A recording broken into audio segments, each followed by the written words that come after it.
¿Qué nos puede decir de la situación política actual de Kenia?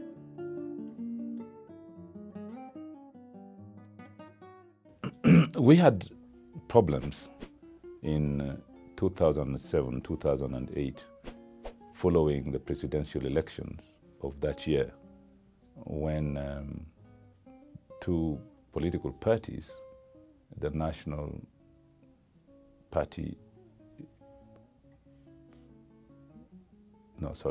the Party of National Unity and the Orange Democratic Movement contested the election, and the ODM candidate Raila Amolo Odinga won, but the elections were rigged by the president then, Mwai Kibaki, of the Party of National Unity. That led to an uprising, a protest by the people, which was very violent, and a lot of people were killed. And in order to bring stability, there was intervention by the international community. A group led by Kofi Annan intervened between the two rival parties and negotiated a government of national unity on condition that those who perpetrated the violence and killed people would be brought to justice, and also on condition that the government of national unity undertook some drastic constitutional reforms and economic reforms. That is what led to eventually Uhuru Kenyatta and William Ruto and some other people being taken to the International Criminal Court to be charged for crimes against humanity.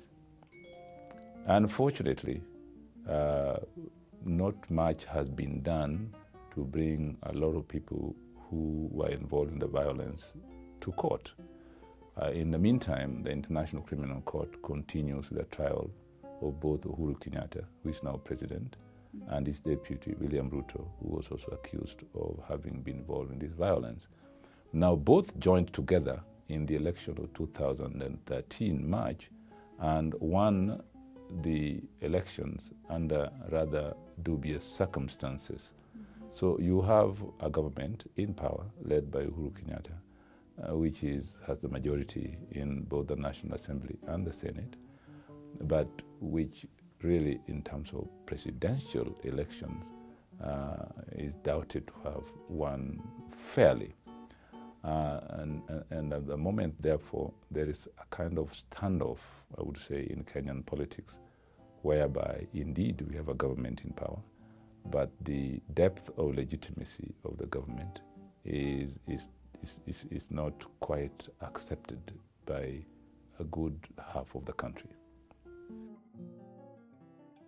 El gobierno actual de Kenia cuenta con el apoyo internacional. ¿Por eso no lleva a los responsables de la violencia ante la justicia? Well, the international community tends to deal with any government in power, unfortunately. In reality, there is reservation by the community of nations as to the legitimacy of the Kenyan government. But in practice, the international community continues to deal with the Kenyan government as the de facto government, and therefore as with business as usual. Now, of course, the economic prosperity of the country is not very healthy because there is some kind of hesitation of foreign investments to come into the country. But as you know, with the arrival of China in the international scene, and with China being very pragmatic about where it invests and not being very concerned about human rights issues, there is increasing Chinese investment in Kenya, especially in the areas of infrastructure development, as well as in the area of oil exploration and oil extraction. Kenya has just discovered vast deposits of oil in the northern part of the country, and explorations are going on for oil, both at the coast and around Lake Victoria on the west. There's also been discoveries of coal and other mineral deposits. So international companies are not going to leave Kenya alone, notwithstanding the fact that we have problems with democratization and human rights. So I do believe that notwithstanding those problems, the involvement of the international community in both the Kenyan economy and with the government will continue. ¿Existe una fuerte oposición política en el país capaz de ganar las próximas elecciones? Yes, the opposition could win the next election, but it depends on how fair the electoral process is. I have a feeling that the model of democracy that we adopted in Africa, based on the Westminster system, is not really suitable for societies like ours with diverse cultural groups. I think where you have to contest, for example, for just one seat of the presidency, and the person who wins that seat forms the government almost exclusively, it leads to politics of exclusion in forming government. And this inevitably brings around a lot of instability and resentment. I would rather we have a system of government where political parties compete for votes, but when they win the votes, government is formed on the basis of proportional representation, so that parties are in government on the basis of how much votes they got from the people. But parliament remains separate from the executive, so that parliament becomes a watchdog over the executive without necessarily having one party or a few parties controlling government where others remain in the opposition. I think it invites two things. One, where you have a presidential system of government, it invites the incumbent regime to subvert or rig elections in order to retain power, and this inevitably leads to political instability. It also invites the possibility that parliament will remain a very vicious arena where parties are always fighting to capture the presidency and are not really concentrating on governing and promoting development. ¿Usted considera que existe una sociedad civil activa en Kenia? Yes, I think the civil society is active, but it's not as active as it was in the 90s, because a lot of people who built civil society and instilled it with ideas of democracy, social justice, and the promotion of human rights moved into government in 2003 in the reform government of the National Rainbow Coalition then.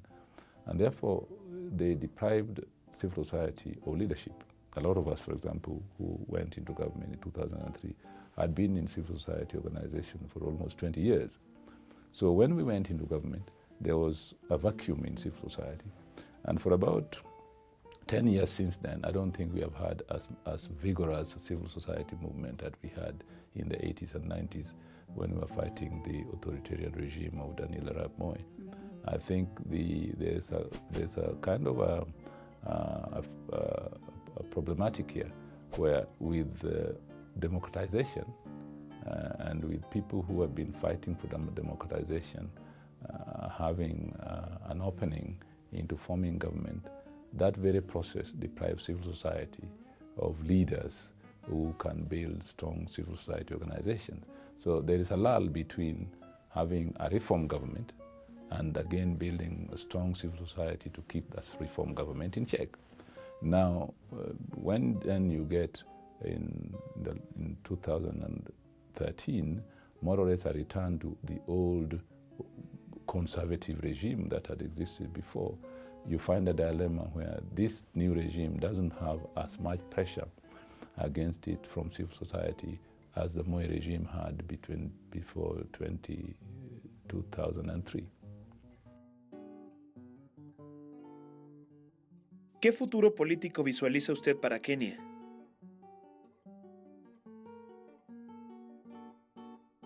Well, unfortunately, we have a new constitution. We passed a new constitution in August 2010, which is a very progressive constitution. The constitution changed the character of forming government. We, for example, now have a bicameral legislature with the National Assembly, which is equivalent to the House of Deputies here, and the Senate, which is also equivalent to Senate here in Mexico. And we have adopted more or less an American system of government, where the president forms his cabinet from civilian society, not necessarily from parliament. And thirdly, we also now have devolved government. In other words, we have created 47 counties, where each county, like the states here, have their own government, and the central government is compelled by the constitution to vote money to county governments for their own development, just like happens here. So the dynamics of having an authoritarian presidency has changed substantially in Kenya. But nonetheless, we still have the problem of having devolved system of government, but with a centralized presidential system. This can easily invite another authoritarian system from the presidency. And I think when I've observed what is going on now, with a tendency for the president's party to dominate the National Assembly through semi-competitive elections, there is a high likelihood that we could still have an authoritarian regime in future. The secret lies in establishing an electoral process that is truly democratic, that is free from manipulation by the presidency. Our electoral process at the moment is still not free from manipulation from the presidency and the security forces. When you have elections, like the last elections, the presidency and the security forces can easily interfere with the electoral process, and therefore not make them as open as democratic as they should be. Therefore, the results that you get is a legislature that is too partisan and loyal to the presidency, and not relatively autonomous to keep the executive system of government accountable. And I think that that is possible because we still have this quasi-Westminster parliamentary system mixed with an American type of presidential system, which really, as I said earlier, is not very amenable to democratic governance in plural societies. ¿Cómo considera su experiencia en la política tomando en cuenta que usted es un académico? Well, it is a tension, really. It's always a tension in one to go into politics and continue being interested in academic life. We went into politics not because of any desire to be in politics, but it was much more a compulsion to deal with the problems of political oppression then. I mean, we felt from our role in university and being academics that an authoritarian system of government was no good for the country. In any case, we spoke out against it and invited the government to be very brutal against us. And you could not sit by and let the government terrorize you and terrorize the people without doing something about it. So we started organizing for change in government. Once we achieved the democratic opening in 1992, the people turned around, okay, you have now achieved the democratic opening, who is going to take the responsibility of governing? So we had to go to parliament to take the responsibility. And one always hopes that a time comes when you have accomplished the changes that are needed and you can go back to academic life. And I think that time is coming soon, because I think with a new constitution and younger people who are committed to continue with the struggle for democracy and social justice, then one can hand over to the new generation of young politicians to carry on the work of political responsibility and go back to academics. I think that transition comes eventually after certain changes have been accomplished. And I think certain changes have now been accomplished that creates institutional framework for democratic governance. And once those institutions are stable, an individual does not necessarily need to be there. So I think for me, maybe very soon, after having been in electoral politics for over 20 years, it may be time to go back to academics. Yeah.